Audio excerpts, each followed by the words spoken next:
ఇంట్లో ఏదన్నా శుభకార్యం ఉంటే దగ్గరి చుట్టాలు దోస్తులు తెలిసిన వాళ్ళందరినీ పిలుస్తాం.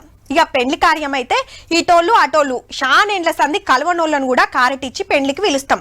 ఎవరింట్లన్నా పెండ్లే పెద్ద కార్యం కాబట్టి అందరూ తప్పకుండా రావాలని కోరుకుంటాం. ఇంటోళ్ళతోని కారెట్లు పంపిస్తాం. ముఖ్యమైన వాళ్ళు అయితే మనమే పోయి పిలుస్తుంటాం. ఇప్పుడు గీ ముచ్చట ఎందుకంటే కొడుకు పెండ్లి కారటు చంద్రన్న చేతిలో పెట్టి తప్పకుండా రావాలని కోరింది షర్మిలక్క. పొద్దుగాలనే హైదరాబాద్ లో చంద్రన్న ఇంటికి పోయి పెండ్లికి పిలిచి శానసేపే చంద్రన్నతోని ముచ్చట పెట్టింది. అప్పట్లో రాజన్న చంద్రన్న మంచి దోస్తులుండే. మరి చాలా సేపు రాజశేఖర రెడ్డి గారి గురించి వాళ్ళ ఫ్రెండ్షిప్ గురించి అన్ని గుర్తు చేసుకున్నారు. మాకు గుర్తు చేశారు. జీప్లలో కలిసి తిరిగారు. ఇలాంటి అన్ని ఢిల్లీకి వెళ్లారు. అప్పుడు చీఫ్ మినిస్టర్ కి వాళ్ళిద్దరు కలిసి చేసిన ప్రయత్నాలు అయితేనేమి ఇలాంటివన్నీ చెప్పుకుంటూ వచ్చారు. రాజకీయాలలో మస్తుగా అనుకుంటాం, అట్లాని ఎవరితోని శత్రుత్వం ఉండదు.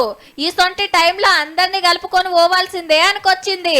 రాజశేఖర రెడ్డి గారు కూడా తన సొంత పిల్లల పెళ్లిళ్లకు కూడా చంద్రబాబు గారిని ఇన్వైట్ చేయడం జరిగింది. చంద్రబాబు గారు కూడా రావటం జరిగింది, మమ్మల్ని ఆశీర్వదించడం జరిగింది. ఈ నెల 18వ తారీఖు నాడే పెళ్లి.